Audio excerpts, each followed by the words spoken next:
Por la señal de la Santa Cruz de nuestros enemigos, líbranos, Señor Dios nuestro, en el nombre del Padre, del Hijo y del Espíritu Santo. Amén. Señor mío y Dios mío, creo firmemente que estás aquí, que me ves, que me oyes. Te adoro con profunda reverencia. Te pido perdón de mis pecados y gracia para hacer con fruto este rato de oración. Madre mía Inmaculada, San José mi Padre y Señor, Ángel de mi guarda, interceded por mí.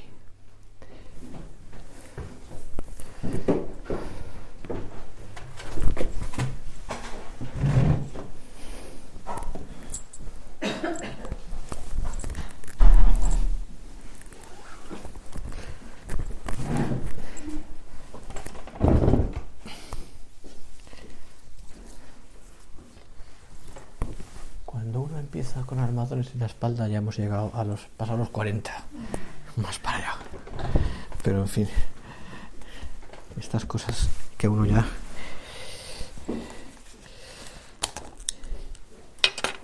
Bueno, pues seguimos dándole gracias al Señor y con esa meditación que estamos haciendo del Padre Nuestro, tocando diversos temas que puedan ayudarte también.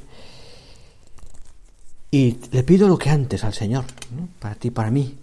Señor, que tú inspires tu gracia, sostengas y acompañes nuestras obras, para que mi trabajo, mi oración empiece a ti como su fuente y tienda a ti, Señor, como su fin. Se lo pido al Señor para ti y para mí. Es una oración tan bonita que te decía antes que es propia de la liturgia de la Iglesia también. La verdad es que la liturgia de la Iglesia, de liturgia, pues la misa, las oraciones, están llenas de una riqueza preciosa. La verdad es que luego las compruebas, las traducciones en castellano o en otros idiomas y tienen muchísima fuerza, pero más fuerza tienen en latín.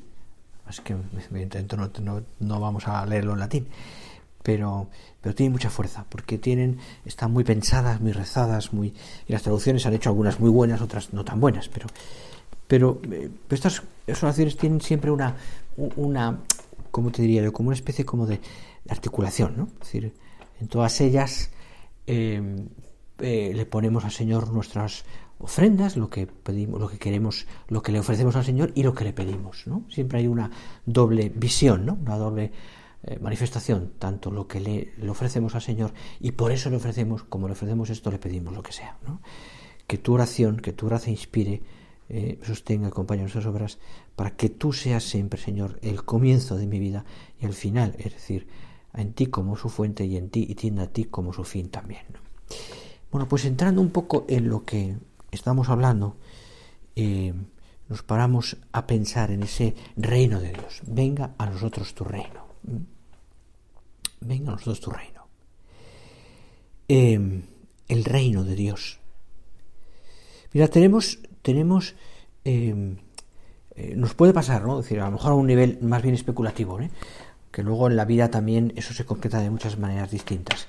Pero tenemos varios riesgos, ¿no? El riesgo de hablar del reino de Dios de una manera como vaciada de contenido. Es decir, pues por ejemplo, un reino que simplemente esté lleno de sentimentalismo. Es decir, amo a este porque lo siento, pero no porque tengo que amarle.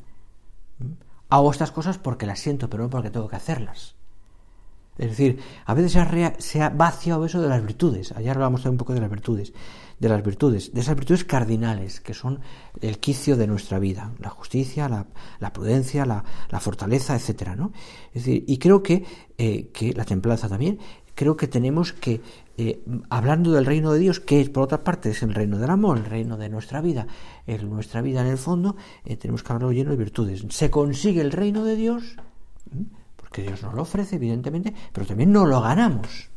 El reino de Dios, dice la Sagrada Escritura, se gana, el cielo se gana a viva fuerza, es decir, es para los valientes, es para los esforzados, es para los que se dejan la vida, ¿no? Pues también tenemos que pensarlo, es decir, no podemos vaciarlo de contenido.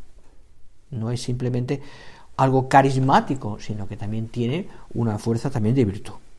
Y por otra parte, también el otro peligro que tiene es como que el reino esté eliminado, en ese reino de Dios no esté Cristo.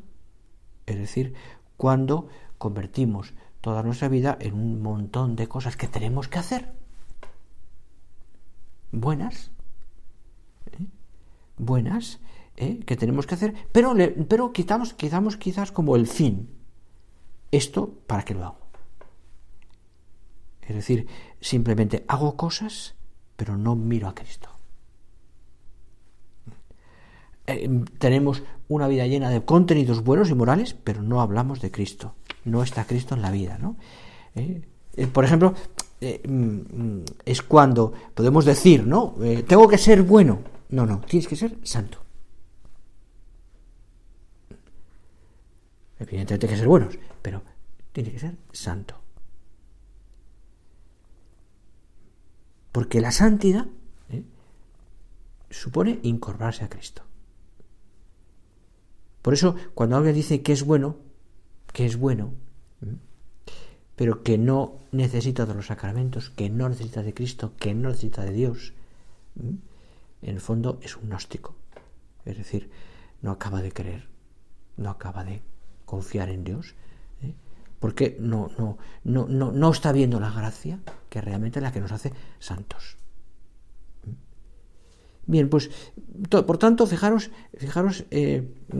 esto que te digo así un poco especulativo, sí que es verdad que luego tiene unas repercusiones muy concretas en la vida ordinaria. Porque evidentemente, si yo tengo, una vida en la que está llena de cosas que hago, que trabajo, que tengo que hacer, pero no estoy buscando a Dios, es que, fijaros, lo que nos puede pasar por eso es que llegamos al agotamiento. A un agotamiento y un cansancio que pasa muchas veces a las personas que quizás en la formación no tienen una formación bien asentada, y entonces son buenos y hacen cosas buenas, pero lo hacen también simplemente a viva fuerza, con su propia fuerza, pero no confían, no tienen a Dios. Y claro, eso cansa, agota. Llega un momento en que una persona se cansa y deja a Dios, y deja todo. Es imposible mantenerse en una perseverancia en la fe sin Dios. Es imposible mantenerse en una continuidad en la vida cristiana si no contamos con el Señor, si lo hacemos todo nosotros. Señor, necesito de ti. Por eso te pido, venga a mí tu reino. Venga a mí tu reino. Es decir, hazte presente en mí.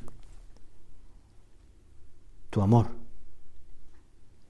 Pensad que ese amor es Cristo. Cuando decimos, venga a nosotros tu reino, estamos diciendo que se haga presente Cristo.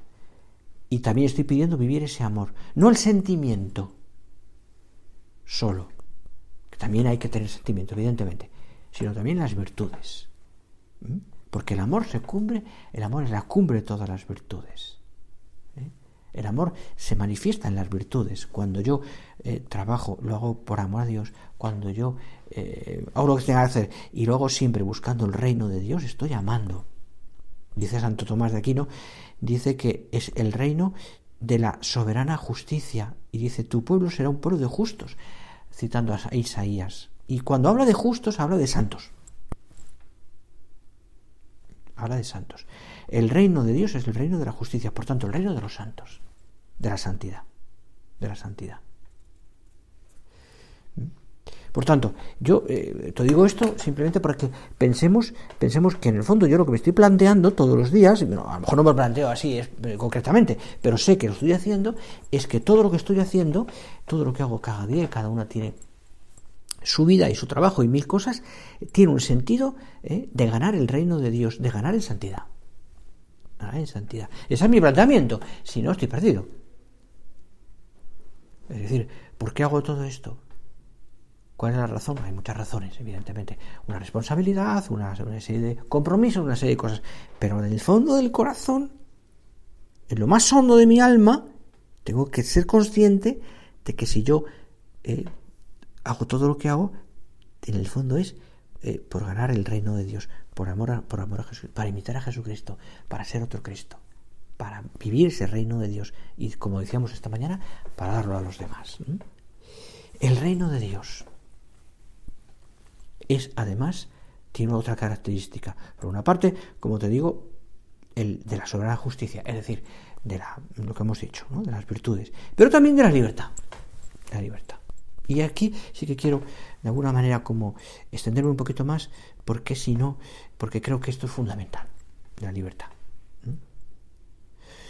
¿Qué es la libertad?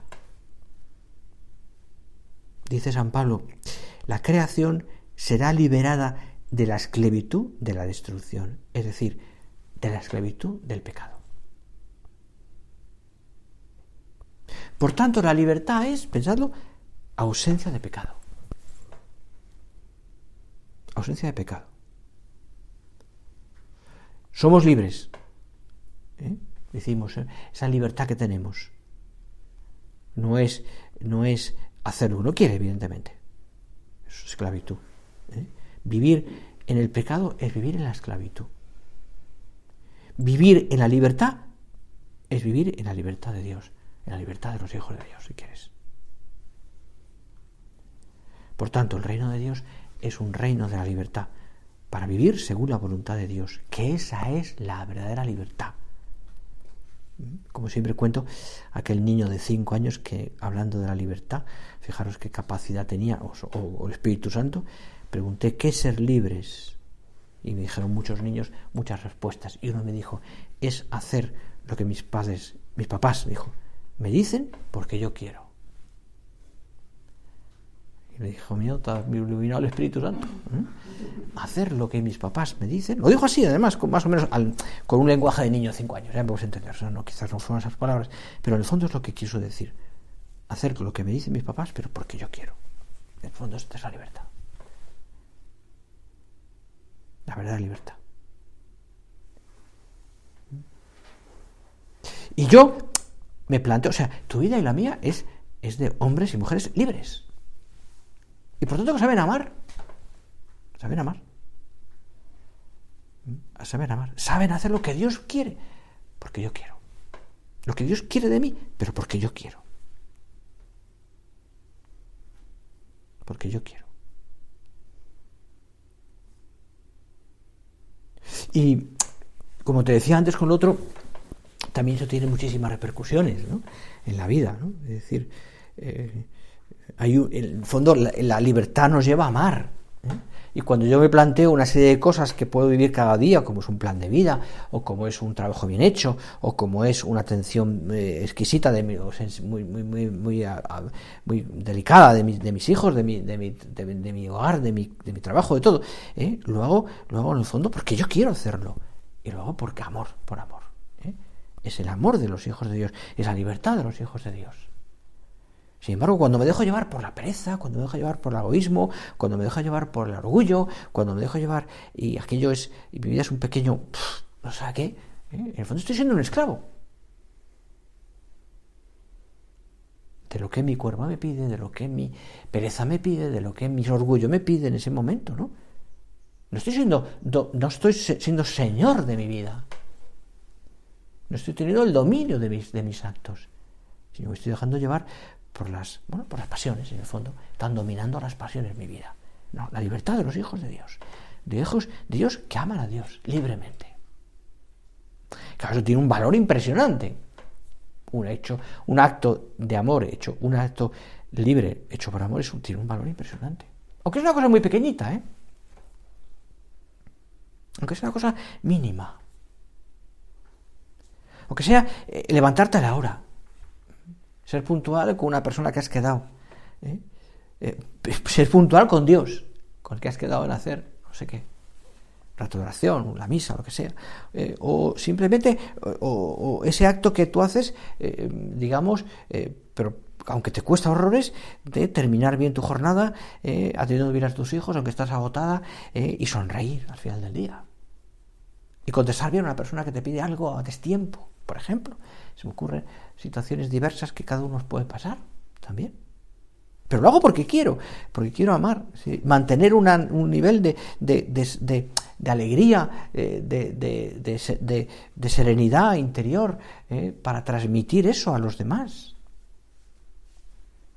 Mantener siempre esa situación de persona, por decir, que mira a los ojos, que habla con cariño, que es amable, que no se enfada por una tontería, que deja pasar una cosa pues para no armar, porque haya paz, etcétera, etcétera, etcétera. Pero todo solo, luego, Señor, por amor a ti, y lo hago libremente, porque me da la gana, por amor a ti. Claro, eso da una libertad y un corazón tan grande, y un gozo y una alegría tan grande, que en el fondo estoy viviendo el reino de Dios, y estoy haciendo el reino de Dios en la tierra, con todo eso.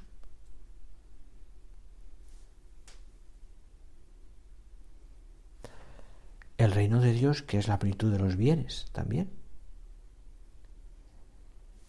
¿Qué nos va a saciar realmente? El corazón. Hacer lo que nos da la gana, nuestra voluntad. La fama, el quedar bien, el que me consideren, el que consideren mis méritos para tener un puesto, para saber, o el placer o el dinero, lo sacia Dios. Nos hace Dios. Bueno, fijaros que el reino de Dios es la justicia, hablábamos ya de eso, es la auténtica libertad y es ser saciados por Dios.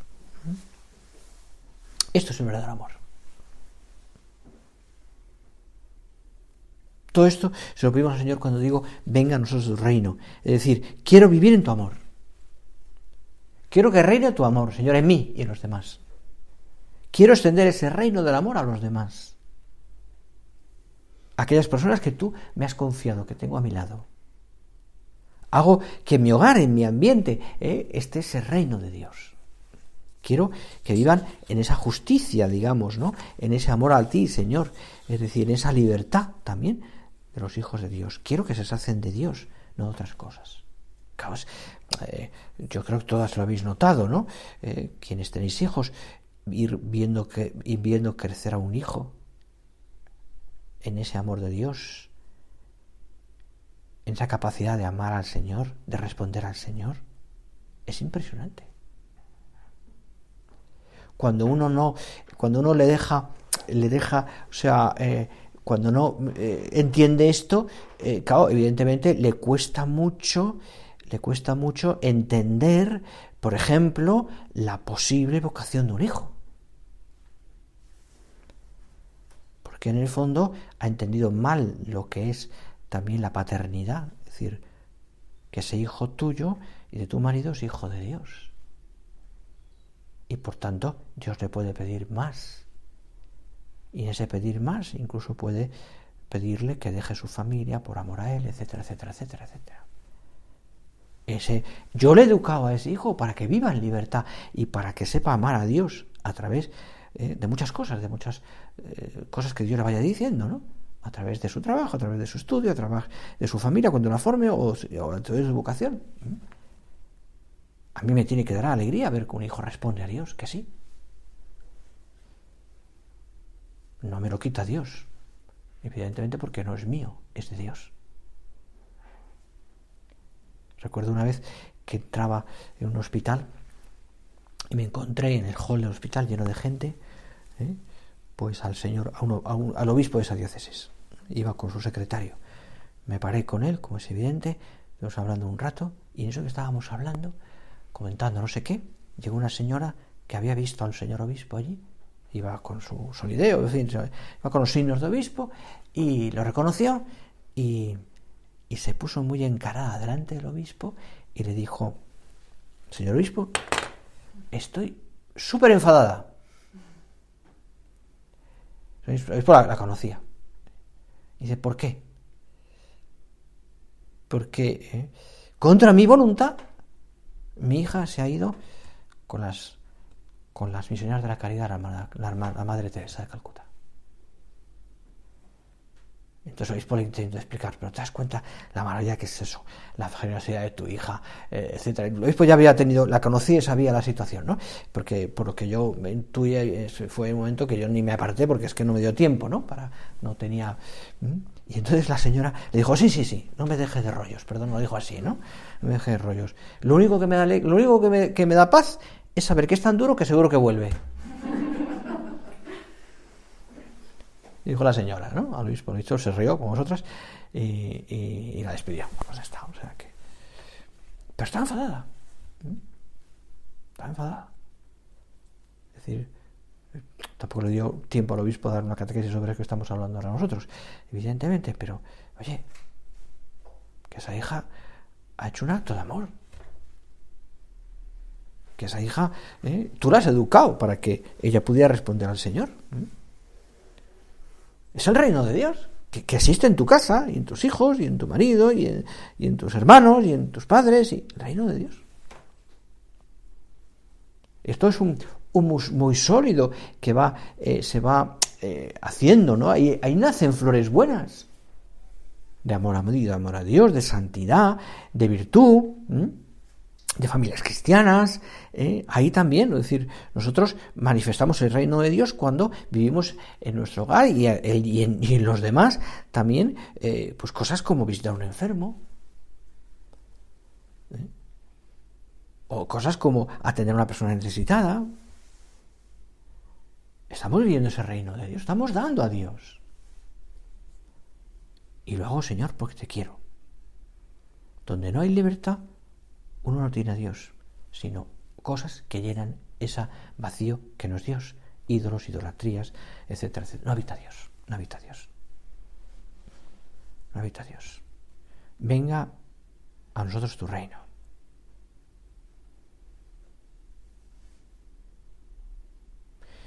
Donde no está Dios, está las tinieblas, está el infierno.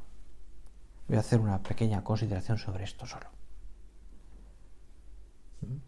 Además, llenos de esperanza porque ya hemos hablado del cielo. O sea que. Más de una vez me han preguntado. No puede existir la condenación eterna. No puede existir el infierno. Hace poco una persona me lo decía. Si Dios es tan bueno y es misericordia y Dios tienes Padre, ¿cómo puede existir el infierno? Y yo, más o menos, esas personas a veces cuando intentas explicarles no quieren escuchar, ¿no? Porque, y entonces, no sé, pero fíjate, uno dice, bueno, ¿cómo no va a existir si somos libres? Es decir, yo puedo rechazar el amor de Dios.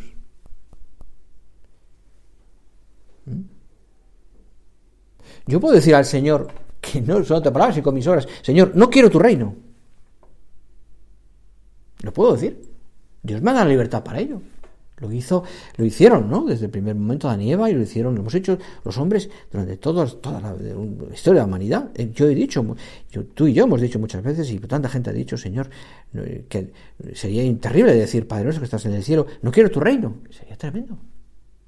Pero es posible. No lo decimos con palabras, pero lo decimos con obras. Decimos al Señor, Señor, yo quiero saciarme de mi yo, o yo quiero vivir mi yo, no quiero darte a ti ni a lo que es debido, no quiero vivir de la libertad tuya, mi reino es otra cosa. Evidentemente, exagero un poco y no lo decimos así, evidentemente, ¿no? Pero fijaros, cuando tenemos en el corazón esa sensación interior de incertidumbre, cuando estamos experimentando también pues ese entre comillas humo del infierno, es decir, en el fondo estamos como estamos desaprovechando lo que el Señor nos ofrece. ¿Cómo va a estar uno bien cuando no está con Dios? ¿Cómo va a estar uno bien y tranquilo, con paz, si no está en comunión con Dios? Muchas veces lo descubres, ¿no? En esas personas, como llamo al sacerdote, lo descubres, ¿no? Cuando una persona, pues por razones diversas, se comporta de una manera distinta, se enfada mucho, tiene mucha, pues hay hay pues eso, una situación también incluso externamente, pues de desazón, de enfados, de sentirse humillado. ¿Qué pasa en ese alma? Seguramente es que lleva mucho tiempo lejos de Dios. No ha sabido ponerse de rodillas y decir, perdón, Señor. Comentaba hace tiempo con una persona, me decía, no sé qué le pasa. ¿Y cuánto tiempo lleva sin confesarse? Ni lo sé.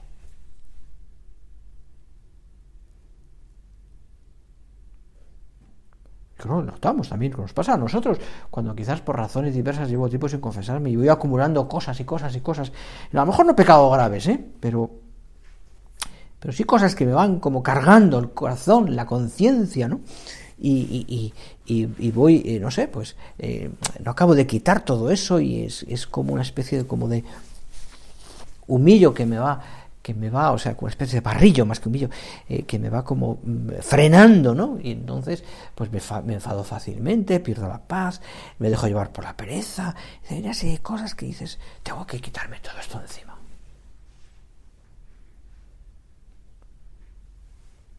Como eso que os contaba alguna vez de un chaval que recuerdo que llevaba muchos años sin confesarse, no era muy mayor, pero llevaba mucho tiempo sin confesarse por razones diversas, ¿no?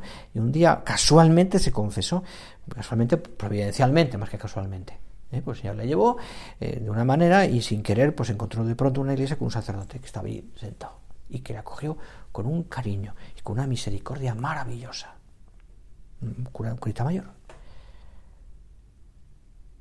ya que él desahogó todo lo que le pasaba, y cuando terminó de eso salió, hizo su penitencia, y días después yo me lo encontré con él, lo conocía, y me contó esto. Oye, sabe que me he confesado. Y me dijo una cosa muy simpática, me dijo, mire, cuando terminé sentí en mi interior que Dios me estaba diciendo, mira, esa paz que tú tienes, que te ha dado la confesión, tienes que darla a los demás. Bueno, pues eso fue la chispa, el inicio de lo que fue después una vocación sacerdotal. Y de hecho después ordenó. ¿Cómo puedo dar yo esa paz a los demás? Y para él fue el camino para descubrir su vocación. Una confesión, un momento dado en el que él, sin buscarlo tampoco, pero necesitaba. Y aquella acogida de un sacerdote que le consoló y le consoló y también le dio caña, o sea, porque me lo dijo. No sé, te le consoló.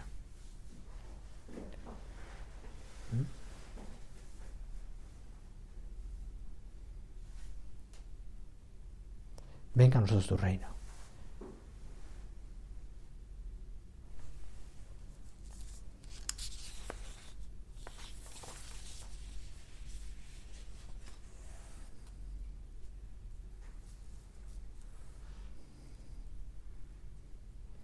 Dios está ahí con nosotros.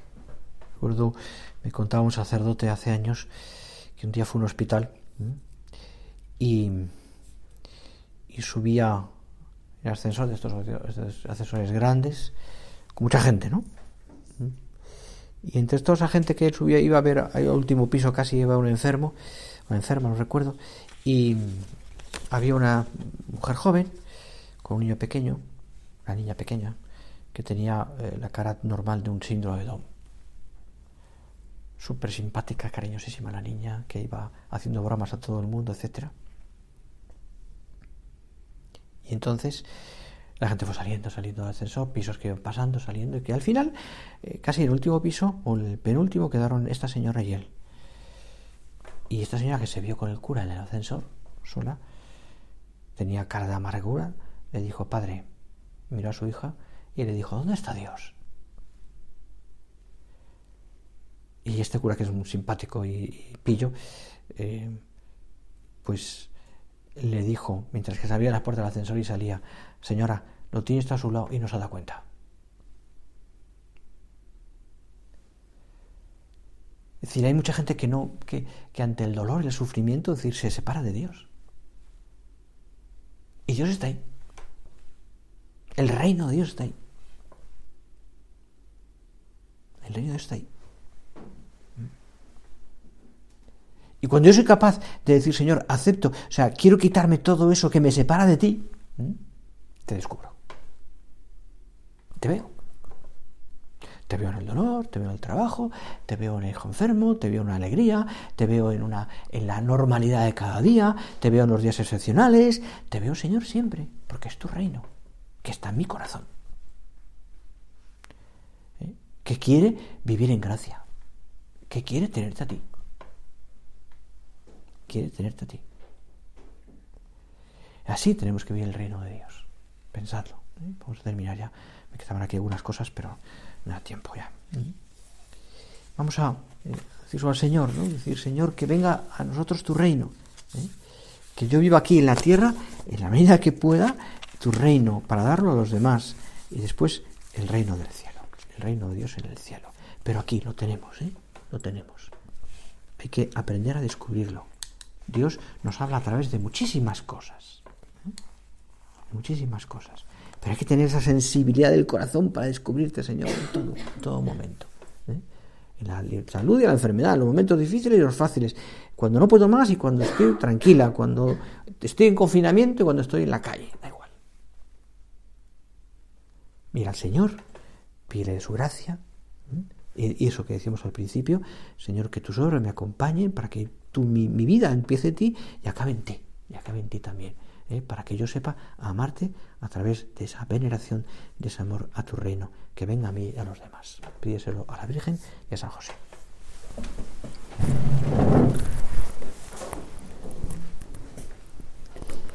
Te doy gracias, Dios mío, por los buenos propósitos, afectos e inspiraciones que me has comunicado en esta meditación. Te pido ayuda para ponerlos por obra, Madre mía Inmaculada. San José, mi Padre y Señor, Ángel de mi guarda, interceded por mí.